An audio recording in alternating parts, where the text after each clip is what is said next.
I'm back in the woods. Looked like some people got picked up while they were waiting when they dropped me off. So anyway, last night was excellent. Had a great morning, big breakfast. I'm pregnant right now. I'm either gonna do 9 or 18. It's 8:16 and I'm gonna be climbing for a while. So let's get started. Oh yeah, by the way, no dice on the internet. All I can do is wait before I can start dropping these movies out here.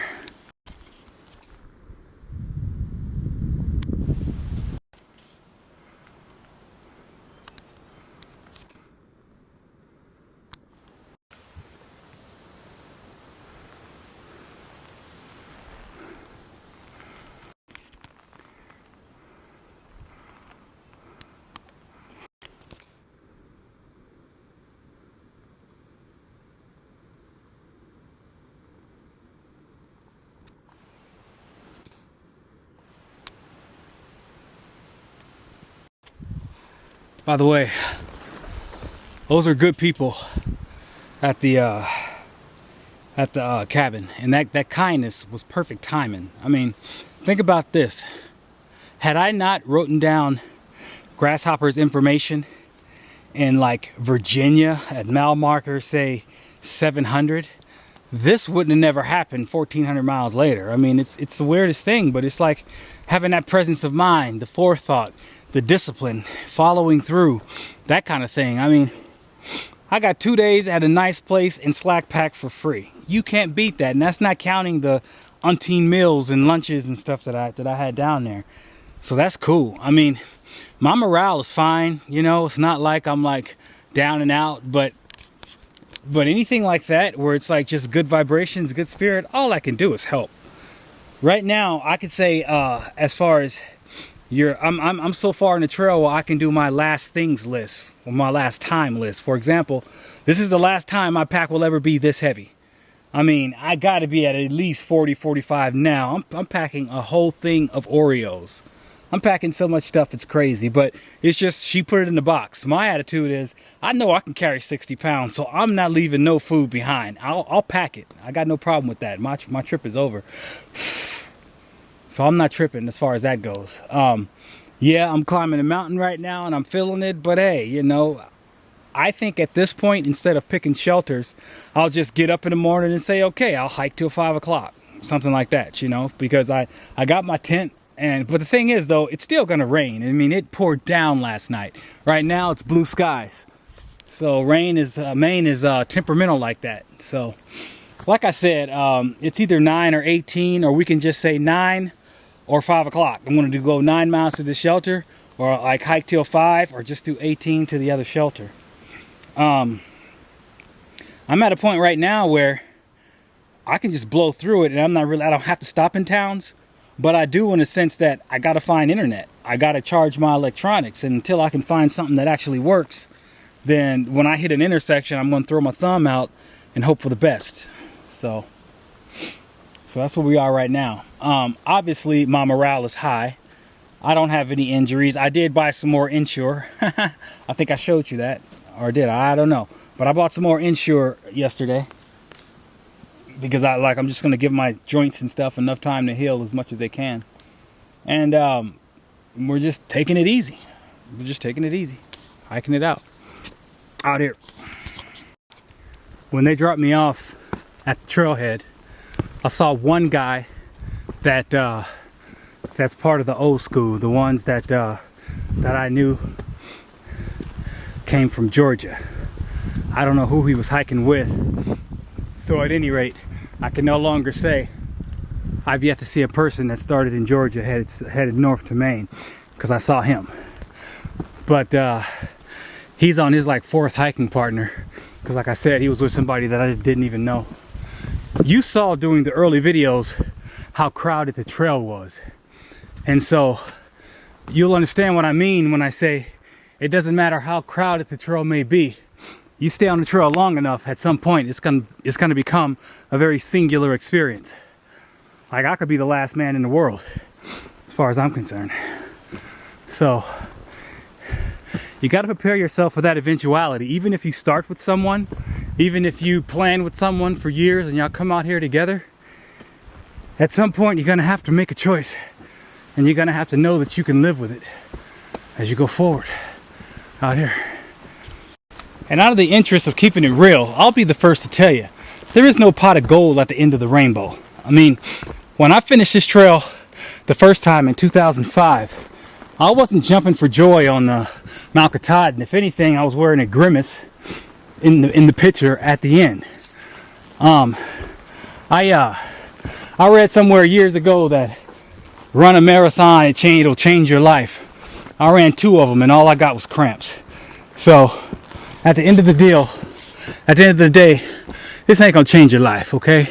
You're not gonna walk off this trail with the wisdom of Yoda, the continence of Jesus, and the money of Solomon. It just doesn't work that way. I mean, what you gain from the trail, you won't even realize until about 6 months afterwards. It's gonna take a minute. It's gonna take a minute for you to decompress, for your body to chill, and just everything, all your atoms to just shuffle, get back to where they're going, and then get back to that pace. So even when you're done, you're still finding yourself as you're on that Greyhound bus or that Delta flight flying home. You'll have in your breast and your heart the accomplishment of what you've done, but you're also going to have not the bitterness, I'll say the bittersweet. You're also going to have something else in your heart that just makes you think it was empty, that the journey was empty. It's like I said before, most people, they look at it backwards. They don't look at the journey, they look at the destination. All they think of is Katahdin. And then when they get there, it's anticlimactic at best. But it's what they say. It's, it's all in a journey. You got to stay focused. You got to be in the moment. And with all the pain and concentration that it takes, because there's so many perils on the trail, as I said before, you're constantly in the moment. So you're really not missing anything. You just have to remember when it's all said and done. And that's what takes time, for your body to calm down and your mind to calm down, and you get back to that alternate reality that you ran from to begin with. I don't know how I started, but I'm certainly babbling now. So out here, I've been going uphill since I started.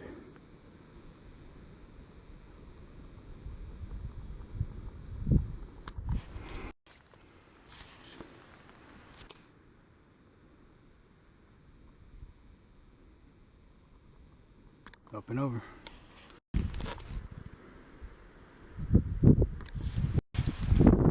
Good old blue. There you go. 3,500 feet. It was a long hike. Looks like fair weather for now. And it's not too hot at all. It's not too cold. It's perfect, actually. There's no bugs. This is what I've been walking through for the past, I don't know, half mile, trying to balance on crap like this.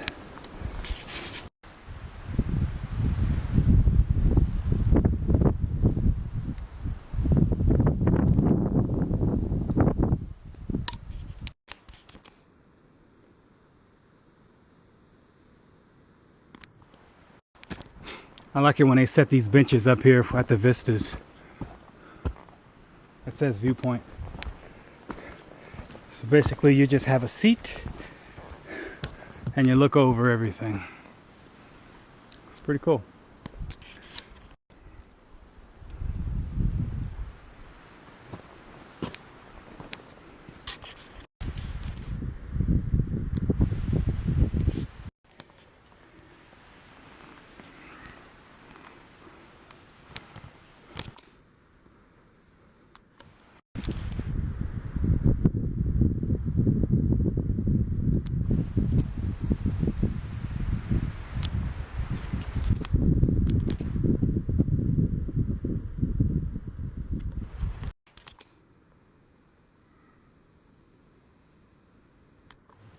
Right now I'm following a trail reroute.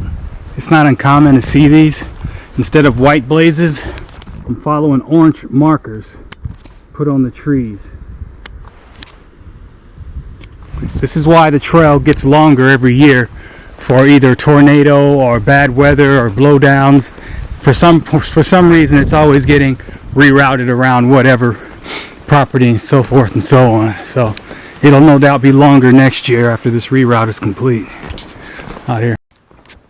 Checkpoint Alpha or home. I haven't decided yet. That way? No, just as you So I have no idea where the trail is. It's 2 o'clock. It took me that long to do 9 miles. The next shelter is 8 miles away. I'm just gonna throw it in cruise control and take it on out here.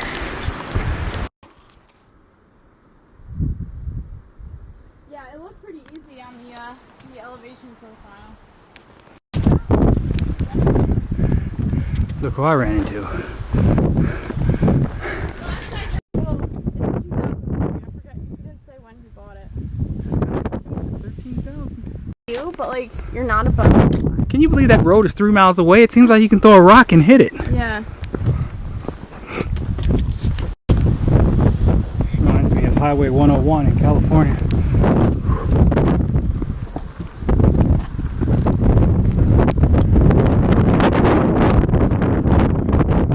We gotta find a trail.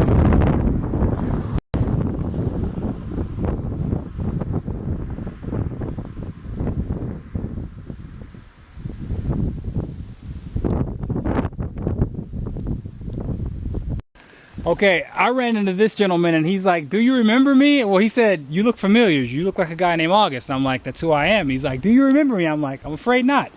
Give me what you gave me. You're little. And he's like, "Well, does this ring a bell?" And I'm like, "Can't say that it does." But then he says back in 1999, he and I met at Blueberry Patch. And his name is Rockfish. Yep, I am Rockfish. He's doing his little video too, so we all, I ran Out into here. I believe up at Trey Mountain Shelter. I Trey? was gonna try and get down to.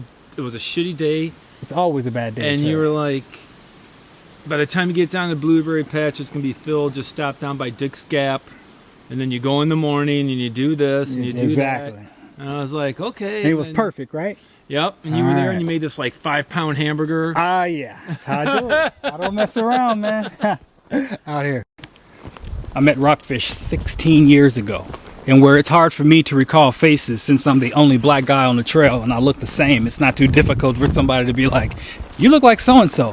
But he's been on the trail just as long as I have.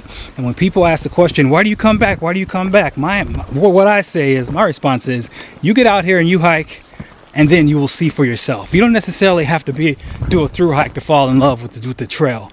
But the people that feel it, if it's in their heart, those are the ones that are constantly just keep going back and forth, like Rhyme of the Ancient Mariner by Wordsworth. Good poem, by the way.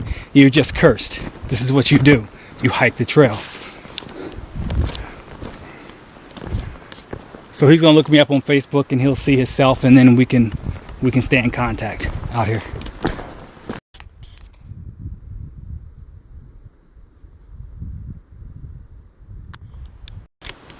(6:15) 18-mile day, done. Sabbath day pond, obviously. That's the pond. I'll show you the shelter when I get there, out here. There you go. A couple more southbounders caught up to us, so now it's like a party. We got a little bit more people. Oh, by the way, this is the morning, so good morning. What's up? 10 miles from here, there's a road. The town of Rangeley. I'm only going in there to see if I can get enough internet to upload some movies. It's not my intention to stay, so we'll see how that works out here. This whole area is covered with bones and carcasses of various animals. There's moose antlers hanging on the shelter and femur bones and whatnot. It's kind of unnerving, actually. What? I was going to say something. I forget. Yeah. it rained. It rained yesterday. It wasn't a lot, but it did, and it looks like it's about to rain right now. So the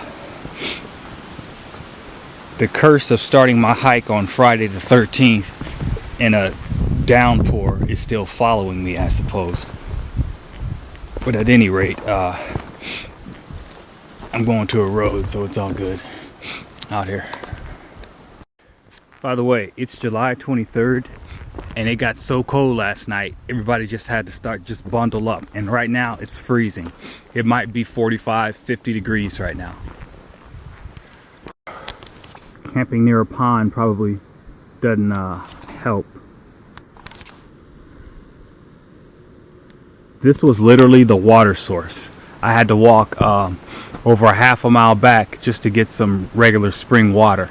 But the book literally put it down as this is the pond is your source of drinking water. And people were walking down to the pond getting water. And I'm like, that's just crazy, dude. You trust that filter that much? I mean, you got people swimming in there that's urine, that's human feces, that's animal byproduct, that's beaver. I'm like, there's no way in hell there's a filter out there that I would trust.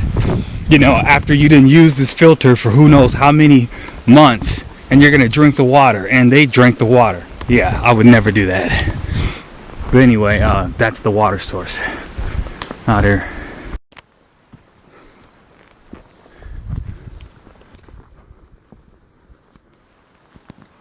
Looks like it's about to rain any second now.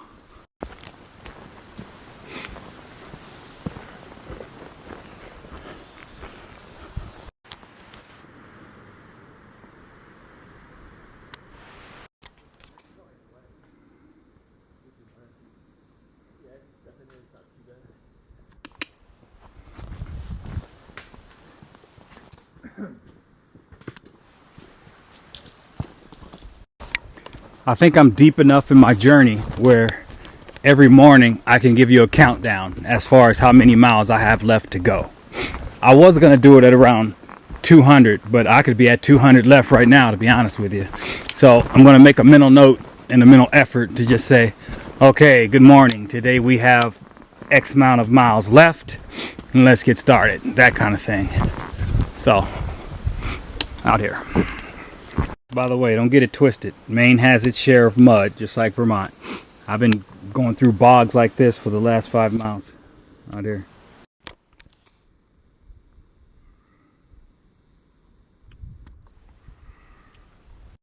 Talk about having flashbacks of Vermont. And as you know, it's rained a lot in Maine, and so this is what you have. Oh well.